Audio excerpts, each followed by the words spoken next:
We are live and we're testing our live chat.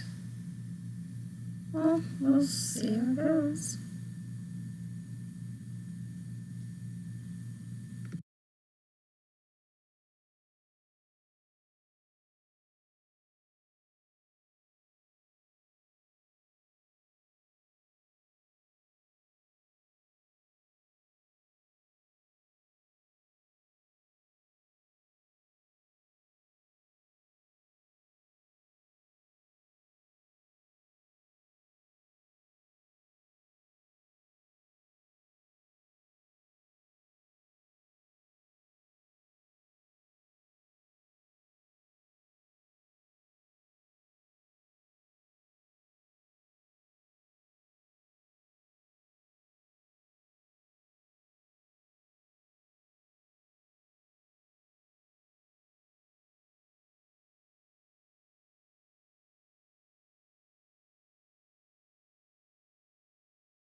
Liberty Mutual, take 96. Liberty Mutual. Cut. At Liberty Mutual. Cut. What's the line? Cut.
when the rubber hit the road and whatever it was came out of the ditch, I'm just like, no. Thank you for listening to this Podcast One production. Now available on Apple.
Sometime around 33 CE, Roman legionnaires placed Jesus Christ on a cross outside the gates of Jerusalem.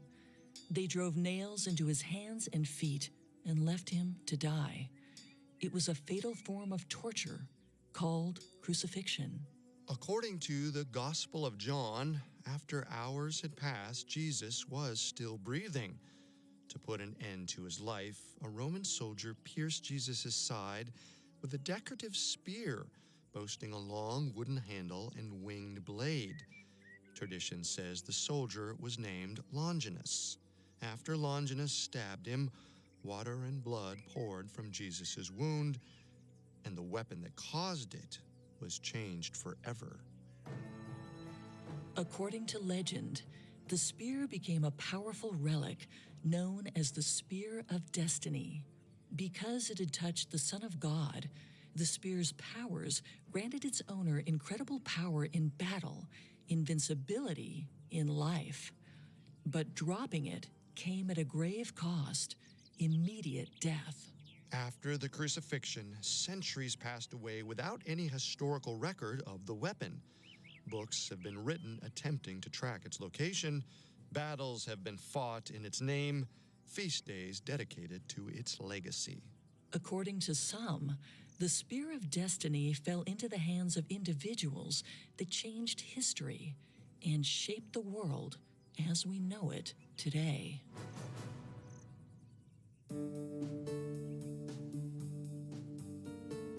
Welcome to Conspiracy Theories, a Parcast original. Every Monday and Wednesday, we dig into the complicated stories behind the world's most controversial events and search for the truth. I'm Carter Roy. And I'm Molly Brandenburg. And neither of us are conspiracy theorists. But we are open-minded, skeptical, and curious. Don't get us wrong. Sometimes the official version is the truth. But sometimes it's not. You can find episodes of Conspiracy Theories and all other Parcast originals for free on Spotify or wherever you listen to podcasts. To stream Conspiracy Theories for free on Spotify, just open the app and type Conspiracy Theories in the search bar. This is our first of 2 episodes on the Spear of Destiny, the lance said to have pierced Jesus' body as he died on the cross. Many believe this holy relic bestows incredible power to its owner, but simultaneously bears a terrible curse. This episode will attempt to track the spear's journey from 33 CE to now. Records suggest that it might have fallen into the hands of some of history's most powerful leaders, like Constantine the Great, the Crusader Knights, and Adolf Hitler. Next episode, we'll explore 3 of the most popular conspiracy theories surrounding the Spear of Destiny, including one that suggests Hitler invaded Austria just to retrieve it. We have all that and more coming up. Stay with us. You know his name, but not his past. HBO's Perry Mason, starring Emmy winner Matthew Rhys, airs Sundays at 9 p.m., and you can also stream it on HBO Max.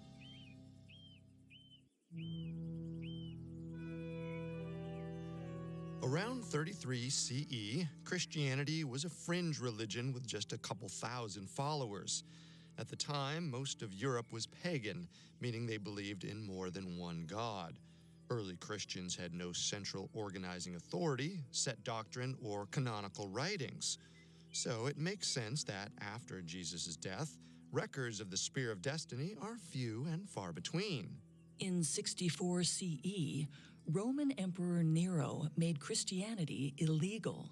The laws drove Christians further underground, but despite rampant persecution, the religion managed to spread. Between 200 and 300 CE, the number of Christians grew from 1 to 10% of the Roman Empire's population. Hundreds of different sects cropped up, each with slightly varying beliefs. As they did, the Roman Empire doubled down on their efforts to eliminate this upstart religion. In 303 CE, Roman Emperor Diocletian ordered the biggest persecution of Christians in history. Hundreds were slaughtered. History books later called it the Great Persecution. Then, in 305 CE, Diocletian and his co-emperor promoted 2 junior emperors to help control the vast Roman Empire. Constantine, the 33-year-old son of the junior emperor to the west, led military campaigns into modern-day Britain. But despite their relationship to Diocletian, Constantine's family held a deep secret from their emperor. Constantine and his father were pagan, but his mother, Helena, practiced Christianity. The family kept it quiet from authorities, but it ultimately led to Constantine feeling torn between 2 disparate worlds. Shortly after Constantine's father was made junior emperor, Diocletian and his co-emperor abdicated their thrones, and Constantine's father was made a Roman emperor. Constantine wasn't promoted to his father's former position, and he continued his military campaign in Britain. When his father died in 306 CE, Constantine was proclaimed emperor by his own army. A power struggle formed between Constantine and the junior emperors Maximinus and Severus. However, it was Maxentius, son of Diocletian's co-emperor, who was Constantine's chief rival for the throne. The 2 of them had a surprising amount in common. Both were the sons of high-ranking, recently deceased Roman leaders. Both had been passed over for the role of junior emperors. Both were in their 30s, and both were hungry for power. However, neither had a better claim to the imperial throne. Eventually, their conflict spilled out into open war. Maxentius struck first by marching his troops into Rome and occupying the city, but Constantine refused to yield. In October of 312 CE, Constantine led an army from modern-day France to Rome. But as his troops descended south, Maxentius's army blocked their entrance at the Milvian Bridge over the Tiber River. It was a tactical move to prevent entrance to the city. The future looked bleak for Constantine. His men had just marched hundreds of miles. Maxentius's army outnumbered Constantine's by 5,000, and with the resources of one of the largest cities in Europe, they were well-rested and well-fed. Despite the long odds, Constantine and his soldiers set up camp across the river and prepared for battle the following day. It would be near impossible to win, but when Constantine laid his head to rest that night, he allegedly had a vivid and life-changing dream. he saw a crystal clear vision of the Christian cross. As he did, a voice whispered to him in Latin, "In hoc signo vinces." In this sign, you conquer. Constantine took this vision to heart. When he woke the next morning, he ordered his men, regardless of their faith, to paint a cross on their shields. Then, Constantine imbued a spear in Christ's name, adorning it with a silk cloth and precious stones. Some believe this weapon was the spear of destiny. If true, it's unclear how Constantine happened upon it. Some suggest that his mother, Helena, may have purchased the relic on one of her many pilgrimages to the Middle East and then gifted it to her son. Supposedly, she had a penchant for purchasing Christian artifacts. There's no way to know with any certainty if Constantine's weapon was indeed the same spear that the Roman soldier, Longinus, used to fatally wound Jesus Christ. But we do know that Constantine led the charge into battle against Maxentius's defenses. And when he did, he had a spear in his hand. Miraculously, Constantine's small army broke through his rivals' lines. They fought with purpose and fervor, leaving thousands dead in their wake. In a matter of hours, Maxentius and his soldiers retreated. But there was nowhere for them to go. They were trapped between Constantine's army and the rushing Tiber River. As Constantine's troops pressed on, they forced Maxentius's army into the water, drowning many enemy soldiers in the rapids. In fact, according to some accounts, Maxentius himself might have been among the dead. Once the battle was won, Constantine's soldiers marched into Rome unopposed. He became the Western Emperor of the Roman Empire. He then legalized Christianity when he issued the Edict of Milan in 313, and the transformation of his new kingdom wasn't finished. 12 years later, in 324 CE, 52-year-old Constantine became the sole emperor of Rome when he defeated the Eastern Emperor, Licinius. Somewhere along the line, he became known as Constantine the Great. Some reports claim that in 325 CE, Constantine also held a spear during the Council of Nicaea in modern-day Turkey. This meeting of various Christian bishops was held to create a uniform doctrine for the faith. Many of the decisions made at the Council of Nicaea are still observed today, from religious holidays to uniform prayers to the Church's intricate organizational structure. Constantine passed away in 337 CE, 12 years after the Council of Nicaea. As for his spear, there's no record of what happened to it. The next time a mythical lance appeared in history, one that people claim might be the Spear of Destiny, was in the 8th century. It belonged to the king of the Franks, Lombards, and the eventual emperor of Rome, Charles I, better known to history as Charlemagne.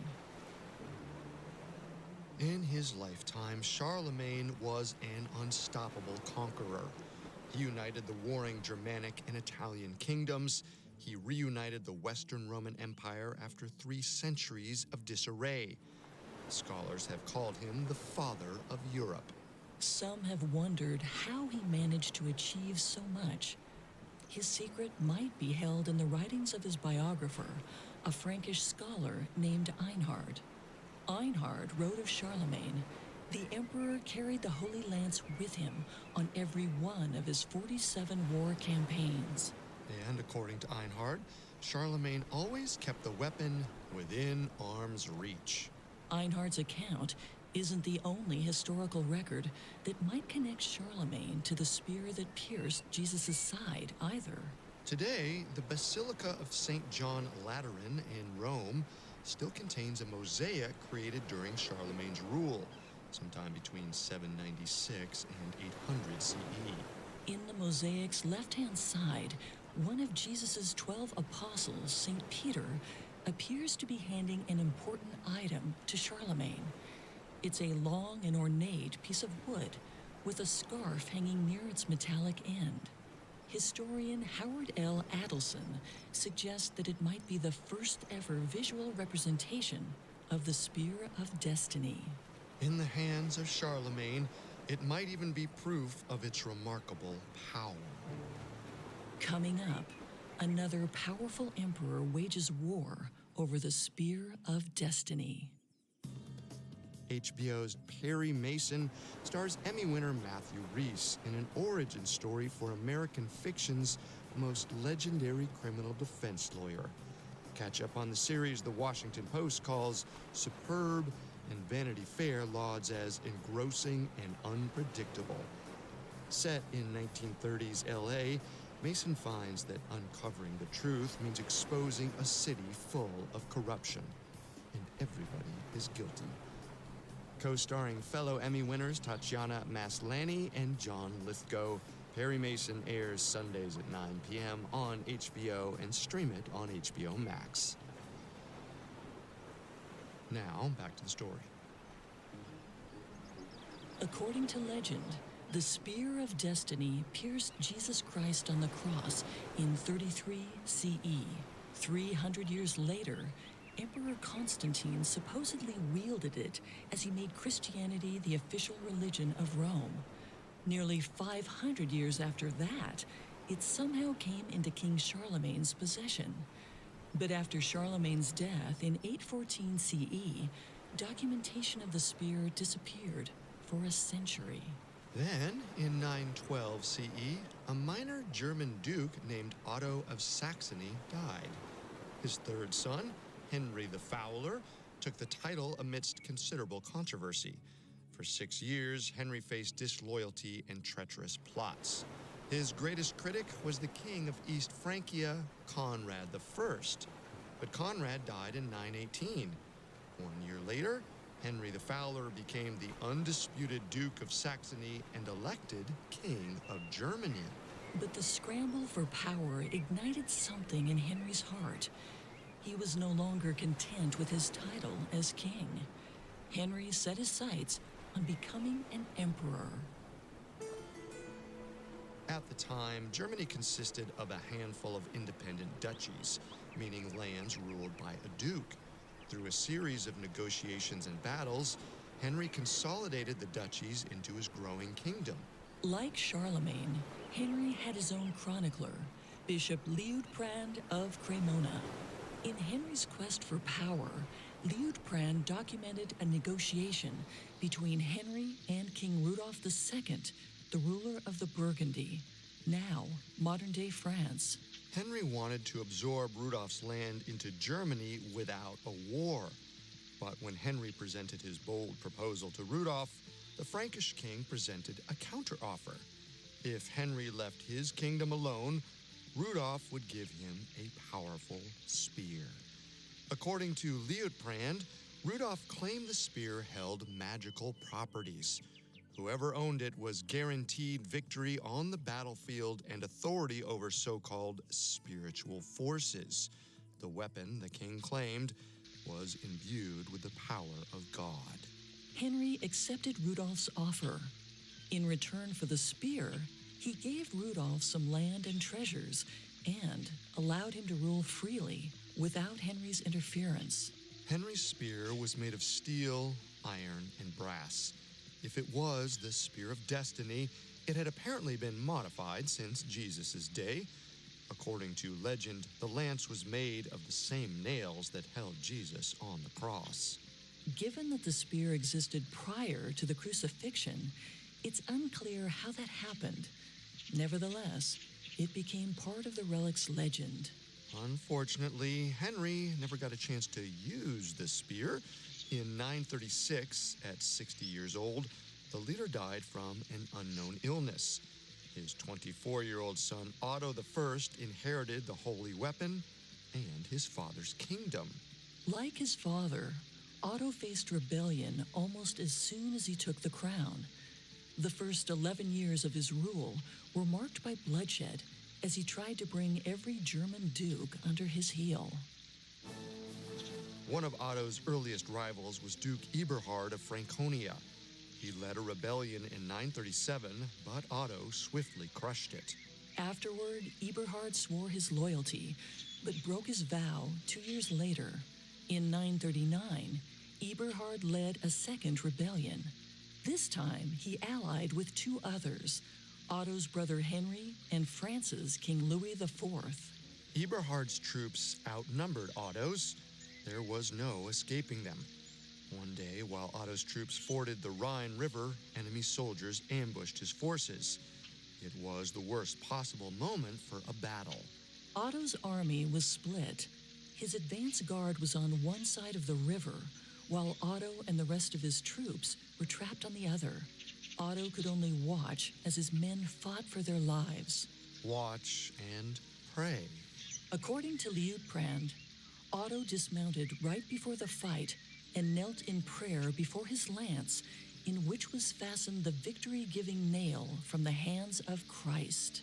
Otto finished his prayer just in time to face another ambush, this time on his own side of the river. The remainder of Eberhard's army descended on Otto's troops, hoping to finish off the German king. Otto's men fought valiantly. They recovered from the ambush and slew the rebels on the battlefield. But even after beating Eberhard's army, Otto still had to defeat his brother, Henry. According to Liutprand's chronicles, Henry was injured during the battle on the Rhine. He didn't mention who dealt the blow, just that a weapon struck his arm. Henry's armor prevented a serious injury, but his flesh turned black where he was hit. It wasn't a natural bruise. It was a sign that God marked Henry with displeasure. In other words, the Lord revealed that Otto was the rightful king. At least, that's how the story goes. Following the battle on the Rhine, Otto declared that the Spear of Destiny had brought him victory. He believed that God wanted him to rule the Kingdom of Germany and that the Lord would continue to protect his armies. He carried the Spear of Destiny into each of his subsequent battles, and he won time and time again. As Otto secured power, the legends about the Holy Lance grew. Before the end of the year, even Otto's brother acknowledged Otto's authority. As a show of faith, Otto pardoned Henry, confident that he'd learned his lesson. According to Liutprand, Henry really had learned his lesson. Months passed, but Henry's arm never healed. Countless doctors examined the blackened bruise, but none could treat it. Every practitioner concluded that the injury was spiritual, a curse from God. Maybe it really was a sign of God's displeasure. Maybe it was just an infection.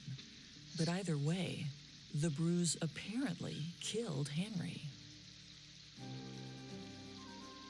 As for Otto, he still had a kingdom to rule and expand. With his throne secured, he sought to transform Germany into an empire. In 951, he invaded several Italian territories. Shortly thereafter, he married a widowed Lombardian queen to consolidate power in France. Every time he stepped on the battlefield, he took the Spear of Destiny with him. Each time he won, he credited the victory to his holy weapon. On February 2nd, 962, Pope John XII crowned Otto as the Holy Roman Emperor. After decades of military victory and apparent divine blessing, Otto gained a grandiose sense of his own importance. Unlike most of his predecessors, Otto ruled from Germany, not Rome. But that didn't stop him from being regarded as God's emissary. His conquests were seen as righteous, a means to bring Christianity to people he considered pagans, heathens, and heretics. Otto's crown and spear were equally important symbols of his reign. The crown symbolized God's political power and might on earth. The spear represented the holy hand of divinity and Otto's military supremacy.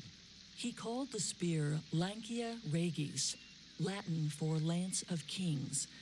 When he died in 973 CE, he left the spear to his son, Otto II. When Otto II died, he left it to Otto III. Then, in 1000 CE, Otto III gifted the spear to one of his nobles, Boleslav the Brave.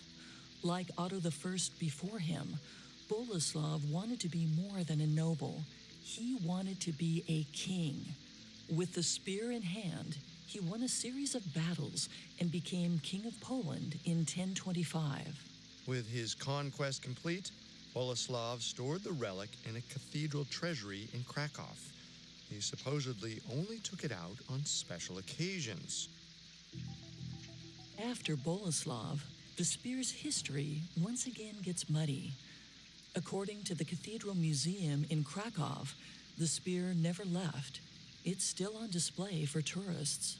But maybe this relic isn't the real Spear of Destiny. Some suggest that the spear given to Boleslav was just a replica and the real spear was stolen, lost, or borrowed. One account claims that Holy Roman Emperor Frederick Barbarossa carried the spear into battle in 1190, but he dropped the spear in a creek and died within minutes. Another account says that in 1424, Holy Roman Emperor Sigismund of Luxembourg had the spear put on display in Nuremberg, in modern-day Germany. Roughly 4 centuries later, in 1796, it was moved to Vienna for safekeeping as Napoleon Bonaparte's army approached Nuremberg. Well, this version of the story seems the easiest to verify, but it's hard to say for sure what is or isn't true, because during the centuries the spear spent in Nuremberg and Vienna, a number of Christian treasure hunters claimed they discovered the real Spear of Destiny in various corners of the world. For example, in 1098, a group of crusaders claimed they found the spear in Antioch, Greece. They described it as an unassuming pole made of iron. They made no mention of the brass or steel that Henry the Fowler's weapon had. Another was allegedly found in St. Peter's Basilica in Vatican City. The spear had no tip. According to legend, it broke off somewhere in France in the 7th century. The spear that traveled to Vienna in 1796 is called the Vienna Spear, to differentiate it from its many other claimants. It's wrapped in a thin sheet of gold and silver, which matches the accounts from Otto and Henry the Fowler's times. But it likely wasn't used during Jesus' crucifixion. Chemical tests suggest it was made in the 7th or 8th centuries, hundreds of years after 33 CE. That said, the Vienna spear might still be the same spear that Otto I carried with him into battle. And some historians agree that the Vienna lance is the Spear of Destiny. After all, it bestowed military victory on several Holy Roman emperors.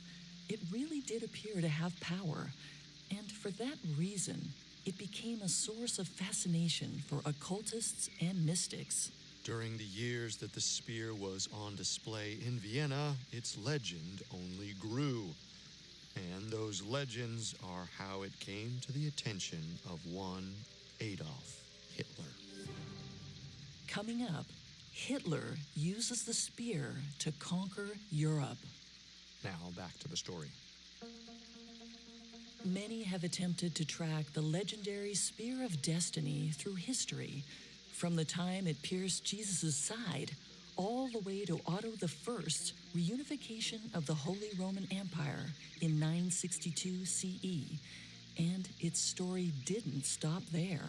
In 1424, Holy Roman Emperor Sigismund moved a relic that some claim to be the Spear of Destiny to an undisclosed location in Nuremberg, Germany. Allegedly, he didn't want its power falling into the wrong hands. But the spear wasn't safe in Nuremberg forever.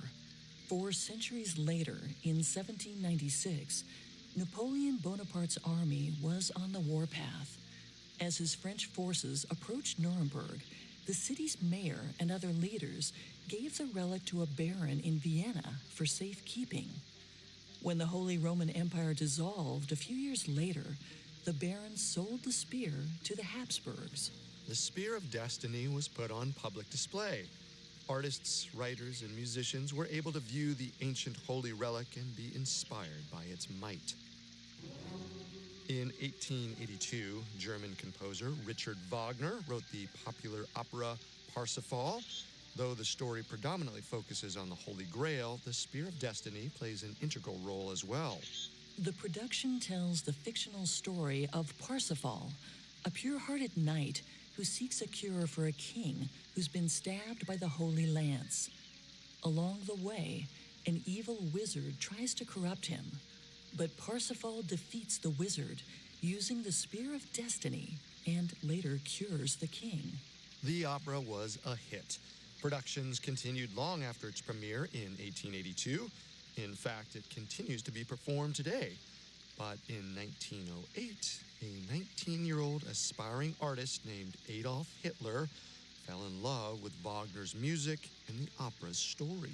A young Hitler once said that he wanted to, quote, build a religion out of Parsifal, end quote.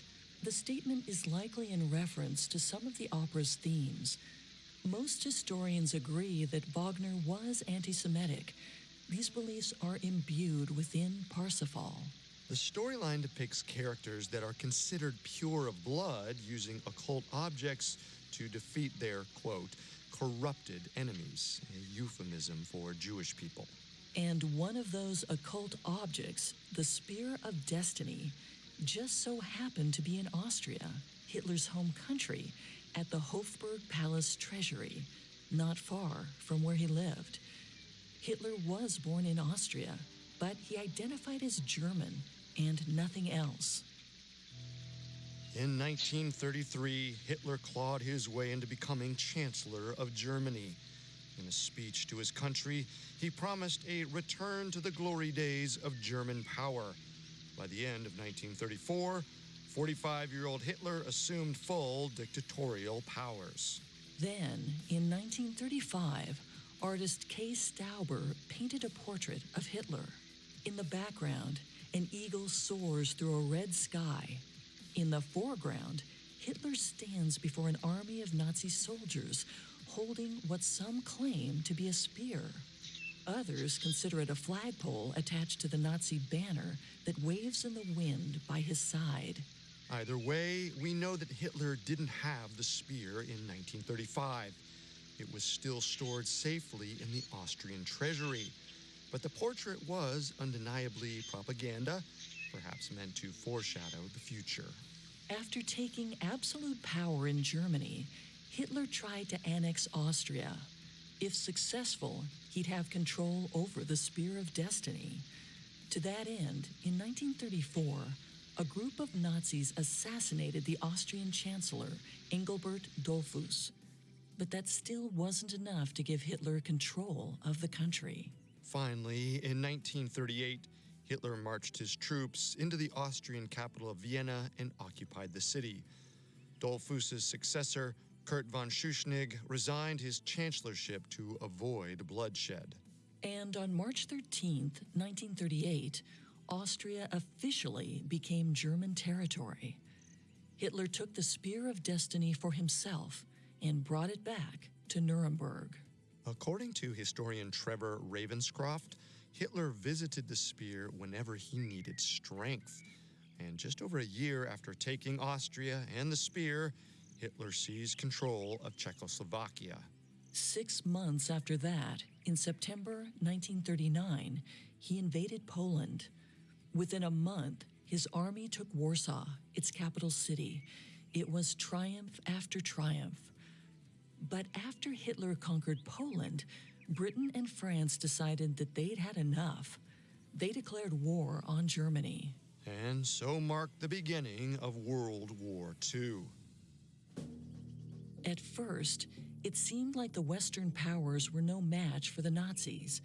In May 1940, Hitler's army tore through Belgium and the Netherlands with a brutal war strategy known as Blitzkrieg. Hitler's fanatical armies used advanced technologies, like tanks and bomber planes, to overwhelm their opponents and bring them to their knees. But in 1945, After a poorly strategized invasion of the Soviet Union and the entrance of the United States into the war, the Nazis lost momentum. The Soviets attacked from the east, the Americans from the west. As they did, they forced Hitler to hole up in a bunker in Berlin. But the bunker was almost 300 miles from Nuremberg and the alleged power of the Spear of Destiny. The holy relic was too far to save Hitler.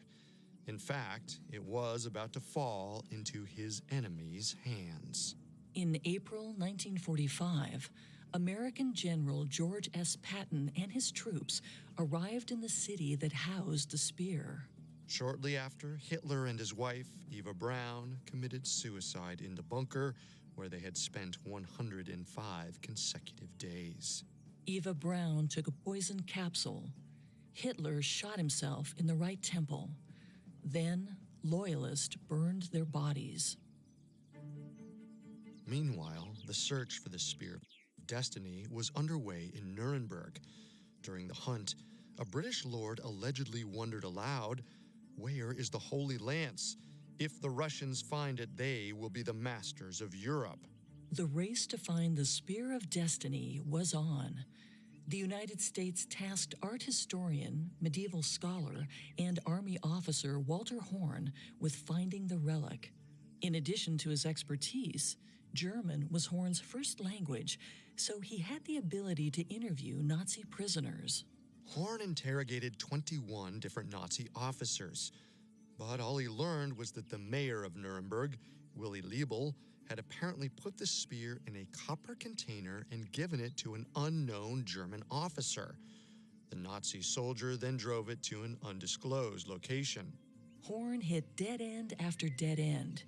He didn't even get a chance to interview Willy Liebel. Less than a month after sending the spear on its way, the mayor committed suicide. Rumors circulated that the artifact had been taken to a secret bunker in Switzerland. Other whispers claimed that the soldier had dropped the spear to the bottom of a lake in Austria. But on August 3rd, 1945, Walter Horn had a breakthrough. While interrogating a Nuremberg city councilman, he discovered that nobody was ever tasked with transporting the relic. The weapon was still hidden inside the Nuremberg treasury.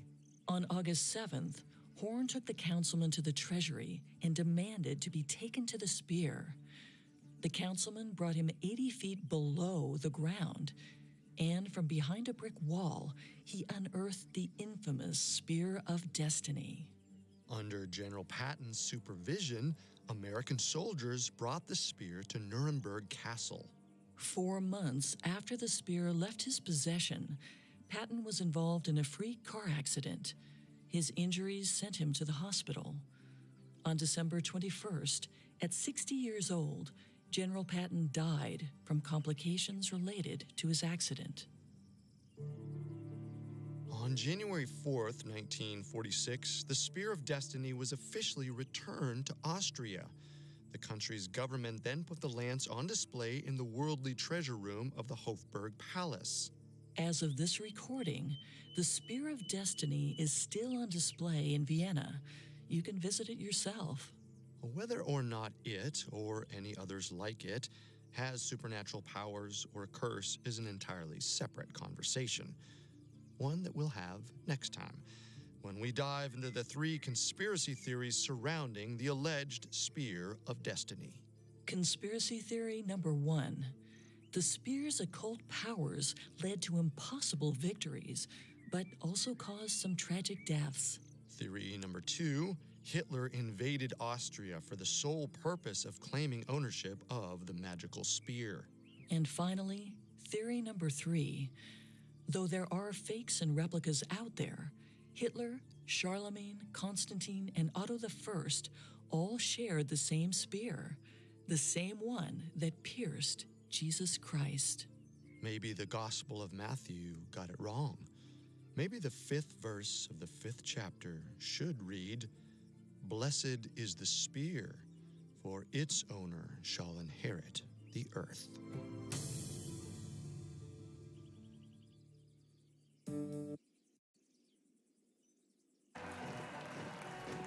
On the morning of March 12, 1938, Adolf Hitler's army marched into Vienna unopposed. Cheering Austrians lined the streets to welcome their new dictator. They believed the rise of the Nazi regime signaled a reunification of all Germans and the birth of a vast Aryan empire. That evening, Viennese officials arranged a welcome dinner and a grand tour for their new Führer, but Hitler wasn't in the mood to celebrate. Instead, he withdrew to his suite at the Hotel Imperial, where he paced the ornate floors, watching the clock slowly approach midnight. At precisely 12 a.m., there was a soft rap on his door. The head of the SS, Heinrich Himmler, was standing in the hallway. In addition to being in charge of Hitler's paramilitary forces, Himmler was also an occult practitioner, a fact that endeared him to the superstitious Führer. The men traveled under the cover of night to the Imperial Treasure House in the city center.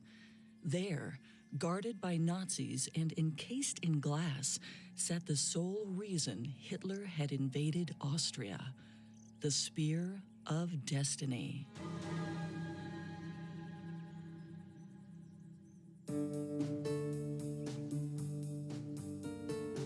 Welcome to Conspiracy Theories, a Parcast original. Every Monday and Wednesday, we dig into the complicated stories behind the world's most controversial events and search for the truth. I'm Carter Roy. And I'm Molly Brandenburg. And neither of us are conspiracy theorists. But we are open-minded, skeptical, and curious. Don't get us wrong. Sometimes the official version is the truth. But sometimes it's not. You can find episodes of Conspiracy Theories and all other Parcast originals for free on Spotify or wherever you listen to podcasts. To stream Conspiracy Theories for free on Spotify, just open the app and type Conspiracy Theories in the search bar. This is our second and final episode on the Spear of Destiny, also known as the Holy Lance. Today, the spear resides in the Imperial Treasure House Museum in Vienna, but for thousands of years prior, it may have belonged to some of the most powerful rulers in history, including Adolf Hitler. Previously, we told the spear's official story, how European leaders dating back to the Roman Emperor Constantine believed that the spear pierced the side of Jesus Christ during his crucifixion. As such, they believed the spear contained powerful magic. On this episode, we'll explore three of the biggest conspiracy theories surrounding this supposedly holy weapon. Conspiracy theory number 1. The Spear of Destiny is an object of the occult and gives its bearer incredible power. Conspiracy theory number 2. Adolf Hitler invaded Austria for the sole purpose of acquiring the spear. He believed its power would make the Third Reich unstoppable. And conspiracy theory number 3. The Spear of Destiny is genuine. Not only did it pierce Jesus on the cross, it was actually owned by powerful European rulers, from Constantine to Hitler. We have all that and more coming up. Stay with us. You know his name, but not his past. HBO's Perry Mason, starring Emmy winner Matthew Rhys, airs Sundays at 9 p.m., and you can also stream it on HBO Max. Officially, the Spear of Destiny has been part of the Holy Roman Empire's crown jewels since at least the 10th century CE. But many claim that the spear is more than just ceremonial jewelry. Which brings us to conspiracy theory number 1. The spear is an object of the occult and gives its bearer incredible power, though at a heavy price. This sounds far-fetched, but people have claimed there's magic associated with the spear for nearly 2,000 years. According to legend, the spear was first owned by a Roman soldier with poor eyesight named Longinus. He was the centurion who pierced Jesus Christ in the year 33 CE, signifying that the so-called King of the Jews was dead. As his spear pierced his side, blood and water poured from the wound and splashed into Longinus's eyes, restoring his sight. Longinus believed Jesus Christ was truly the Messiah. Eventually, he converted to Christianity. Having touched the blood of Jesus, the spear became an artifact of legend and was said to perform miracles. Longinus spent the rest of his life traveling with the spear, and apparently, word of the spear's magic traveled with him. After Longinus's death, a long line of powerful world leaders claimed the weapon as their own. As we covered last episode, many of these leaders changed the course of history. Roman Emperor Constantine the Great believed the spear helped him win the Battle of the Milvian Bridge in 312 CE. Hundreds of years later, Otto I used it to defeat a seemingly unstoppable horde of Hungarian marauders in 955 CE. When medieval chronicler Liutprand of Cremona wrote about the spear in the 10th century, he claimed that it would lead the owner to great victories. Whoever wielded its power would change the world. But there were other stories too, tales of a curse, that any man who lost the spear would meet swift death.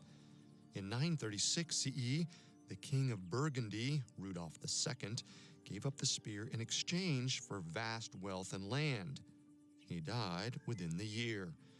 In 1945, just after the end of World War II, American General George Patton died after returning the spear to the Austrian capital of Vienna. Perhaps the most fascinating of these cases was of the Holy Roman Emperor Frederick I, better known by his nickname, Barbarossa. On May 29, 1176 CE, 54-year-old Emperor Barbarossa led an army of 3,000 soldiers to invade the northern Italian region of Lombardy.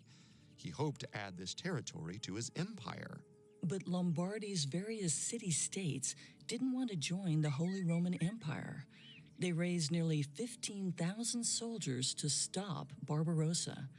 Shortly after he entered their lands, the Lombards ambushed Barbarossa's forces outside of Milan at the Battle of Legnano. A Catholic cardinal named Boso traveled with the Lombard army and wrote about the battle. According to Boso, Barbarossa didn't seem to realize he was outnumbered nearly 5-1.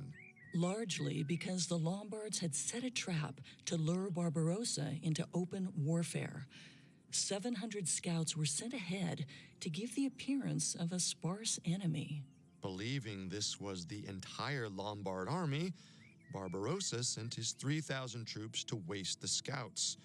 Initially, it seemed like he was in for an easy victory. Until the rest of the army showed up. The blood likely drained from Barbarossa's face as he saw 12,000 Lombard soldiers appear on the horizon. He ordered his men to retreat, but it was too late. The Lombards swooped in and surrounded Barbarossa.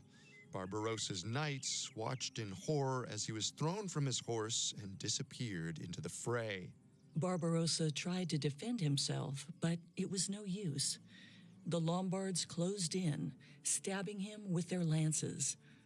Barbarossa's knights knew that even if he survived the stabbing, he'd certainly be trampled by the horses. They left him for dead. As Barbarossa's men fled the battlefield, they hoped to recover their king and his mythical spear, but his body was nowhere to be found. Perhaps the Lombards had taken Barbarossa and the spear as trophies. Barbarossa's shattered armies spent the next few days in retreat, headed toward their territory up north. One night, as they sat huddled by small campfires, a scout heard rustling in the woods. At first, he was convinced he'd seen a ghost walking into camp. But it was Barbarossa in the flesh, somehow completely unharmed. He'd lost his helmet and armor, but the spear of destiny was still clenched in his fist. Word of Barbarossa's miraculous survival only added to the Holy Lance's legend. And years later, he made another contribution to the Spear of Destiny's lore. In 1189 CE, at the age of 67, Barbarossa left on a holy crusade. Spear in hand, he traveled all the way from Germany to the Middle East. Along the way, he tried to cross the Salif River in present-day Turkey. According to contemporary accounts, something surprised Barbarossa as he forded the river on foot, and he dropped the spear. He lunged for it, but the spear had slipped beneath the surface. At once, the current picked up speed. As he frantically searched for the spear, he was dragged downstream and swept away, drowning in minutes. As the legend foretold, he met a grisly end the moment he lost the spear. But that's all there was, legend. Stories of the spear's powers were based on folklore, mostly from medieval chroniclers who lived in a time of extreme superstition.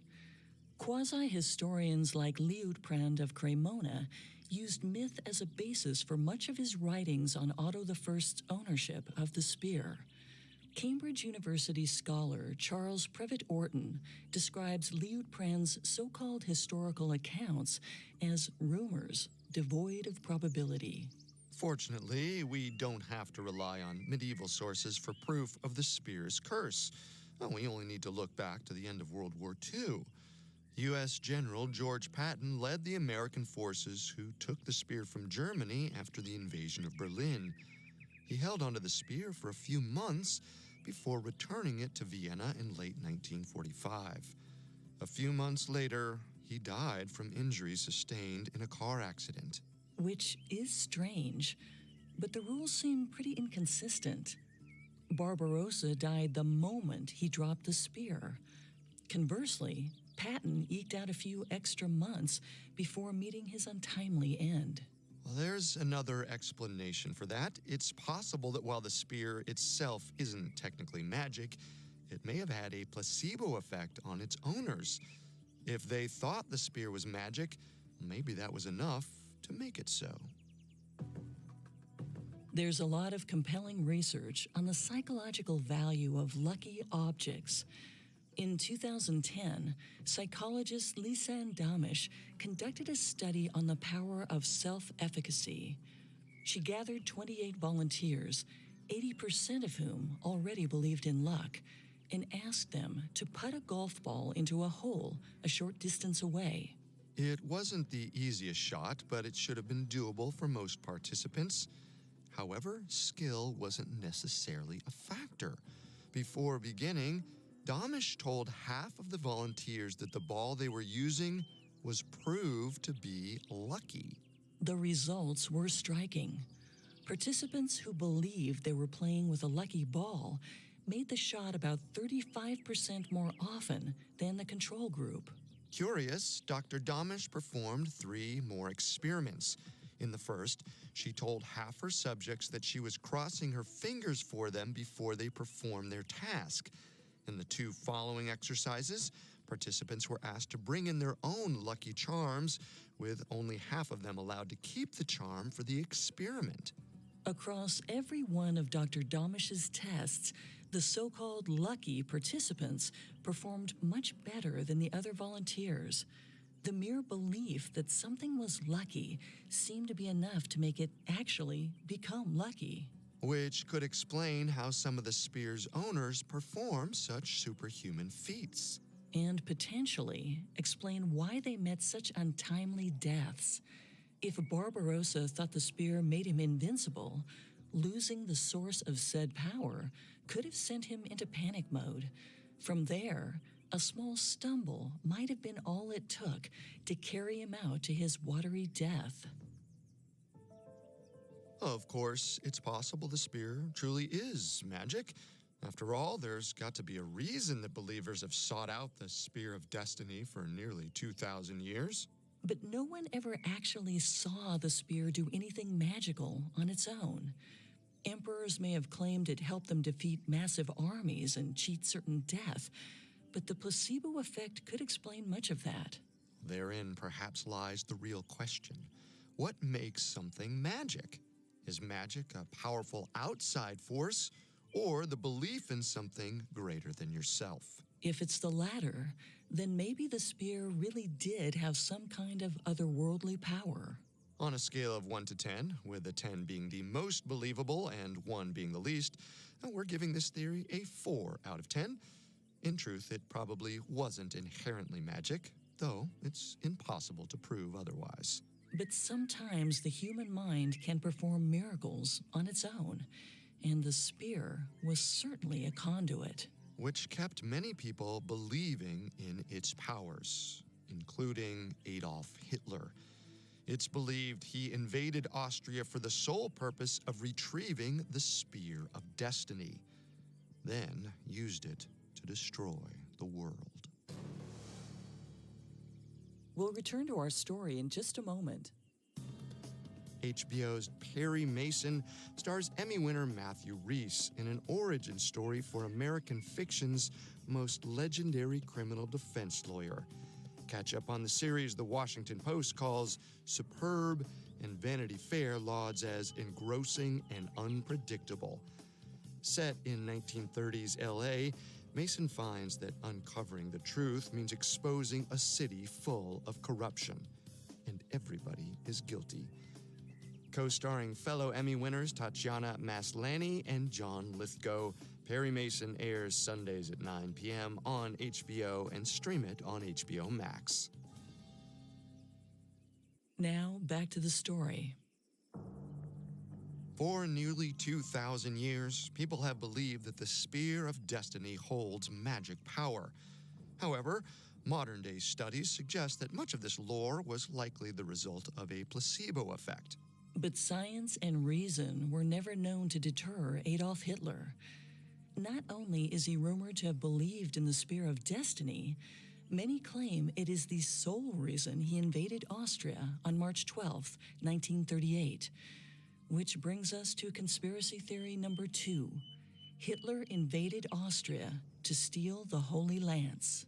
In his book, The Spear of Destiny, historian Trevor Ravenscroft argues that Adolf Hitler was obsessed with the spear. According to Ravenscroft, it was the linchpin in Hitler's occult machinations to take over the world. Ravenscroft based his work on old interviews with Dr. Walter Stein, an expert in holy relics who got to know Hitler through their shared interest in the occult. According to Stein, Hitler became obsessed with the Spear of Destiny decades before rising to power. In Ravenscroft's retelling, 19-year-old Hitler went to the Imperial Treasure House in Vienna sometime around 1908 or 1909 as part of a museum tour. He'd been to the treasure house before, but that day he gravitated toward an exhibit he'd previously ignored, the Spear of Destiny. The spear's reputation was well known to students of German history at the time, but most considered its power to be the stuff of legend. However, Hitler was never one to follow the crowd. Teenage Hitler was enraptured by the spear. He later said, quote, "A window in the future was opened up to me, through which I saw a future event by which I knew beyond contradiction that the blood in my veins would one day become the vessel of the folk spirit of my people," end quote. In other words, it was a convoluted way of saying he really liked that spear. The spear was like catnip for Hitler, a narcissistic German nationalist with a penchant for the occult. It was German, magical, and could give someone like him unlimited power. He became fixated on it and began actively studying the occult. History professor Eric Kurlander drove that point home in his book, Hitler's Monsters, A Supernatural History of the Third Reich. According to the book, in 1909, Hitler read that the German people were descended from a lost civilization of witches. A few slapdash conclusions later, Hitler had a new theory that connected the ancient witches, the Holy Lance, and him. Clearly, the spear was his destiny, but it was locked away in the Austrian imperial treasury. Hitler knew that if he was going to harness its power, he'd have to do something drastic. According to historian Trevor Ravenscroft, Hitler left Vienna in 1913 at the age of 24. From there, he traveled across Europe, searching for anyone with information about the spear. He even paid a visit to the family of the composer Richard Wagner, whose opera Parsifal was loosely based on the legend of the spear. Regrettably, the Wagners didn't really know what he was talking about. Despite this setback, Hitler's obsession with the occult continued.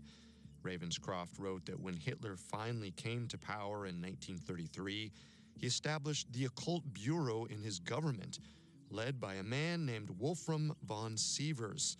This hasn't been historically proven, even if it is squarely on brand. After all, high-ranking Nazis like Heinrich Himmler were known to believe in magic like reincarnation, ancient German giants, and demons. Himmler was so passionate about occultism that in 1934, he took over Castle Wiebelsberg in northeast Germany to study mythical folklore.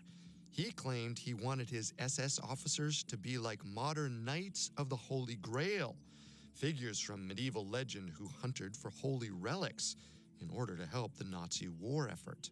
These SS officers researched the mystical history of the German race, studied witchcraft, and gathered totems of dead German warriors. They tried to make the Nazis powerful enough to take over the world. And no one was higher on those fumes than Hitler. He was certain that global domination was his birthright and decided it was time to seize the only weapon that could help him do it.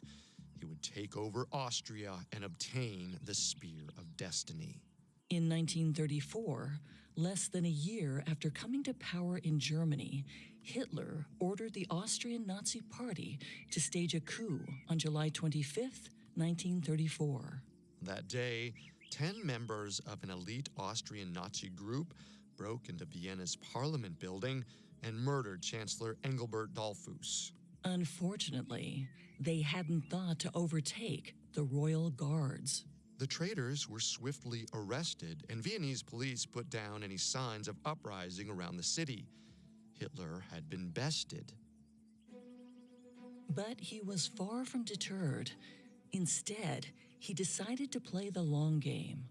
Over the next 4 years, he funneled resources to the Austrian Nazi Party, which was actively working to destabilize the government. In this regard, Hitler had several things going for him. To begin with, Austria was an incredibly poor country, suffering from the same economic toils as Germany in the wake of World War I. Second, anti-Semitism was even more deeply rooted in Austria than it was in Germany, proof that blaming other people for your problems never goes out of fashion. Third, many Austrians longed for Germany and Austria to once again be a single country, thereby unifying all German peoples. They believed that much of their current suffering had been caused by the pact that ended World War I. Known as the Treaty of Versailles, it strictly forbade the formation of a German-Austrian empire. But that hardly mattered to Hitler. By March of 1938, Nazi street gangs acted as agents of Hitler's chaos on the ground. The Austrian government was unable to control these gangs, and frankly, a lot of Austrians didn't want them to. They saw their government as ineffective enablers. They blamed the Jewish people for anything and everything. The smell of a coup d'etat hung thick in the air. It was the moment Hitler had been waiting for. On March 12, 1938, German troops crossed the southwest border and invaded Austria. According to Trevor Ravenscroft, the Austrian president called for police to guard all the important government buildings, including the palace that contained the imperial treasury and the Spear of Destiny. But when police showed up outside the treasury, they found Hitler's occult chief, Wolfram von Sievers, and a group of heavily armed Austrian Nazis awaiting them. The police ordered the Nazis to leave. But von Sievers didn't budge. His Nazis raised their weapons. The police were outnumbered and didn't want to risk bloodshed. They cleared out, leaving the Nazis in control of the treasury and, by extension, the Spear of Destiny. That night, Hitler and a few of his select officers, including Himmler, made their way to the treasury. Von Sievers and the Nazi guards let Hitler go in alone. Like Hercules returning to the Temple of Zeus, Hitler strode toward the spear, glittering in its glass case. He cradled the object of his passion, unknowingly sealing his fate. The Nazis looted the treasury and took their spoils back to Germany, hiding them beneath the Nuremberg castle in Bavaria. But even though his beloved spear was tucked away in a basement, Hitler could feel its magic coursing through his veins. Within 3 years of taking the spear, he conquered Poland, France, and most of Central Europe. He drove British troops from the continent, and perhaps the Spear of Destiny was behind it all. When he decided to invade Russia in 1941, he named the massive 3 million troop-strong invasion Operation Barbarossa, which certainly gives this theory some credence. However, the only proof we have to support this theory is historian Trevor Ravencroft's book. Outside of his account, all the official history says is that after Hitler conquered Austria, Nazi officials moved the spear and other valuables from the Austrian treasury to Germany. And there's one big reason to doubt Ravencroft's writings. It's based on an old interview with Dr. Walter Stein, who claimed to have been friendly with Hitler. But no outside sources show that Stein ever even met Hitler. And Dr. Stein died in 1957, nearly 20 years before Ravenscroft sat down to write his book. Ravenscroft believed in transcendental meditation. He wrote this book after supposedly talking to Dr. Stein while in a trance. Needless to say, the book isn't taken seriously in academic circles. All things considered, this book has to be treated as an urban legend, at best. We can confirm that Hitler spent the 1930s itching to add Austria to his empire, but his motivations might not have been spear-related. Like his Austrian countrymen, Hitler believed in a mystical German folk spirit that had been fractured by the Treaty of Versailles. He was obsessed with annexing Austria, if only to unify the German people. It's also worth asking, if Hitler really did believe in the spear's power, why did he store it in Nuremberg, hundreds of miles from the German capital city of Berlin, instead of keeping it close at hand? There's one other part of this theory that doesn't make sense.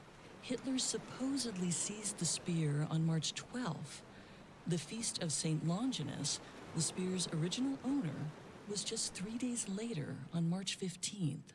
Knowing Hitler's love of symbolism, the occult, and anything supernatural, it feels like he would have waited 3 short days to really bring the story full circle.